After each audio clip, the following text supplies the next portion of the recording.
This video is brought to you by scan.co.uk. Check out the link in the description for more details. Hey guys, Jack here, hope you're all having a nice weekend. Today we've got a lot to cover, and what you're seeing in the background here is more standard issue rifles gameplay.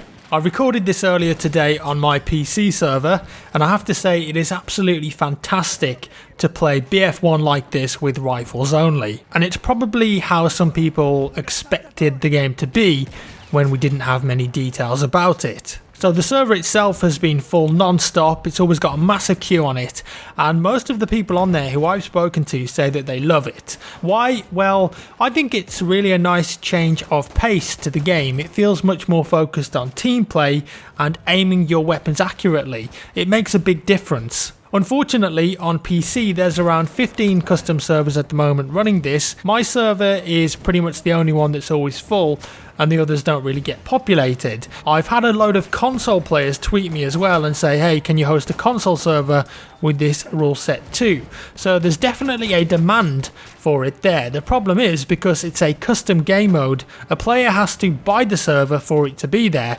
There are no official DICE hosted standard issue rifle servers, and I think that's a shame. Obviously a lot of people like this. I'd love to host more of these servers, but of course the cost adds up. I may actually make one more PC server and just run those two until we've got more options available. Ideally, I think it would be great if DICE went and made this a game mode rather than a custom rule set and hosted official servers for it. That would definitely be good for the console players too. It's just a really nice balance between hardcore, normal, and let's say a realism mode.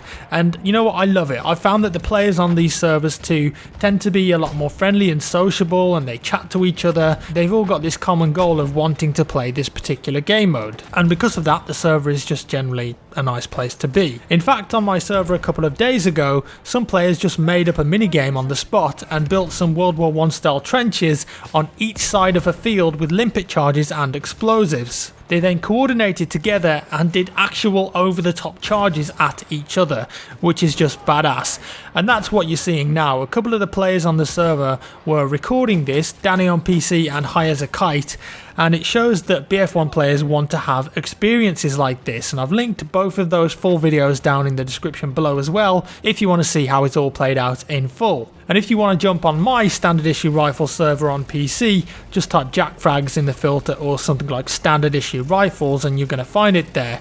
I implore you to give it a go. I do think you're going to enjoy it a lot. Moving on, cheeky bit of DLC teased for BF1. The first proper DLC for the game is titled They Shall Not Pass and focuses on the French army. And the official BF social media channels posted up this concept art a couple of days ago with the words "Be ready" in French, and we can see some French soldiers there in the blue uniforms fighting Germans in a very enclosed Operation Locker style environment. So I expect there's going to be at least one internal infantry only map perhaps in this DLC. The weapon the French soldier is carrying there is the Shosho light machine gun, and it's a weapon that I talked about that was likely to be added to the game in my DLC weapons video. Very unique and recognisable design. And also Flakfire Gaming, another YouTuber, has supposed that the location here is Fort Vaux, which was a defensive fort to the crucial city of Verdun, and this particular fort was privy to some very intense underground fighting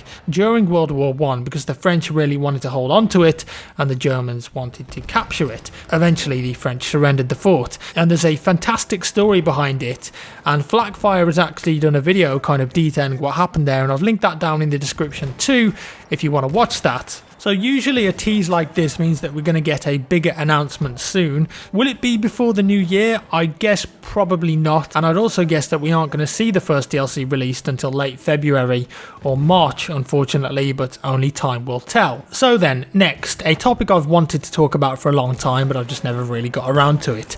The medal and assignment system in BF1. I wonder, and this is a question to you, how many people who actively play BF1 right now bother with the medal system at all? In fact, I wonder how many people even know that it exists. I had a friend that had no idea the medal system was even in the game, and as such they haven't ever used it in over 100 hours of gameplay. And for me personally, I've never actively tracked a medal and got it myself. I don't think I even have any medals at all. Let's first talk about the elephant in the room though. Some of you will say, and it's definitely a valid argument, that you don't need medals, ribbons or assignments to enjoy a game. You've got the core gameplay there and you play it because you enjoy that and not because you've always got something to work towards and unlock. I'd say I'm like that as well, but there are plenty of players out there that love having the best of both worlds and working continuously towards unlocks, medals, assignments, skins, whatever it may be to keep their attention in the game. Some people just really like to have an objective outside of gameplay. It would be naive to think that it's not something players do and want when medals and ribbons have been an integral part of Battlefield since going back to Battlefield 2. It does also get you an XP boost for completing a medal, but maybe it needs a bit more incentive, and we're going to get onto that later. That being said, in BF1 the medals and assignment system is massively simplified and overhauled, and in my opinion not in a good way. Previously, in other BF games, you would work towards any medal or ribbon just by playing the game. That's no longer the case in BF1. Instead, in BF1 you get given 5 medals each week that you can work towards. You can pick one when loading into a game, but you can only work towards one of them at a time.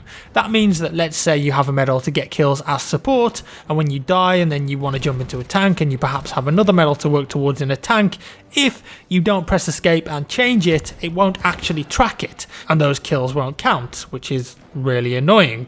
In BF2 for instance, you had ribbons that you could work towards which were pretty simple, like let's say the infantry officer ribbon that only required 250 team points and to spend 25 minutes as a squad leader in a round. Easy to achieve, whereas the medals were a lot harder. The Medal of Valor, for example, required 250 total hours of playtime, as well as 5,000 driver points, 1,000 flag defense points and 30,000 team points. It was something for the long term that took a long time to work towards, but when you got it finally, it felt pretty good, and almost a badge of honour for players who had played the game for a long time. And I get that that's not everyone's cup of tea, and it's meaningless to a lot of people, but I knew players that would spend a lot of time working towards medals and ribbons, and what was just way better back then is that you would be working towards multiple at the same time without having to pick a specific one. Not to mention that in BF1 you get given 5 medals, perhaps ones that you don't even care about. You may even get a medal asking you to get plane kills but you hate flying, or tank kills but hate playing in vehicles.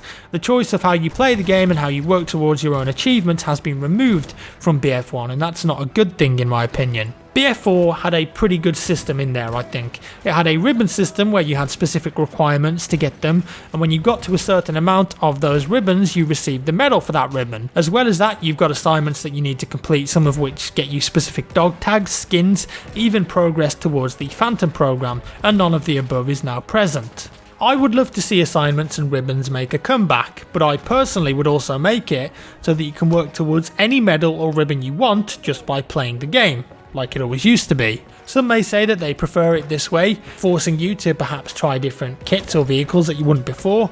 Well, unfortunately, I don't think that's true, because there's very little reward for doing a medal at the moment. If you wanted that to be the case, then you'd need to ensure that they had more reward there, so skins, battle packs, that sort of thing, that gives people the incentive and it's stuff that people actually want. And I've heard from Twitter conversations that there is a possibility down the line that DICE may make it so that you work towards all 5 weekly medals at the same time, but you simply track the one that you're focused on. I do think that would be an improvement on the system we have at the moment, but I don't think it would make the system overall better. I think it needs a complete overhaul, in my opinion. Honestly, I think the system they had in BF4 worked fine, and I'm not really sure it needed to be simplified as much as it has been, and now people just don't really seem to care about it that much. Either way, do let me know your thoughts on the medal and assignment system in the comments down below. I'm sure there's a genius out there who can come up with the best of both worlds. Once again guys, if you want to check out my standard issue rifles server, just filter in the server browser JackFrag's standard issue rifles, and like I said, I probably will be adding a second 64 player server because the demand for the first one is pretty high at the time, and I know that a lot of people have been queuing to get on and maybe haven't had a chance to experience that gameplay yet, so I will be getting on that. And also maybe, if enough console players actually would use it, do like a 64 player console server as well. Just before we finish, I've had a lot of you guys asking me for my review of Rogue One for some reason. I'm not going to do a full video on that because I'm not really a movie review channel, but I do watch a lot of films and I'm a big movie goer, I suppose you could say. Rogue One, I will say that I went to see the movie and I thought it was a very good Star Wars film. The first act is a bit messy, jumps around too quickly, and it has to introduce all of these new characters as quickly as possible, but the middle and the end are fantastic and excellent performances from the lead actors. So many Easter eggs in there. The space battles were phenomenal. It has a very grown-up, dark and gritty tone throughout the film, and it's got one particular scene at the end, you'll know it when you see it, where I just couldn't stop smiling and people were actually clapping after it happened, which you don't really ever see in the UK at cinemas. It was just that awesome. So there we have it, that's all for today guys. I hope you had a nice weekend once again. If you enjoyed the video, do leave that thumbs up down below, that would be amazing. If you didn't like it, hit that dislike button. As always, love you guys lots and I'll see you in the next one.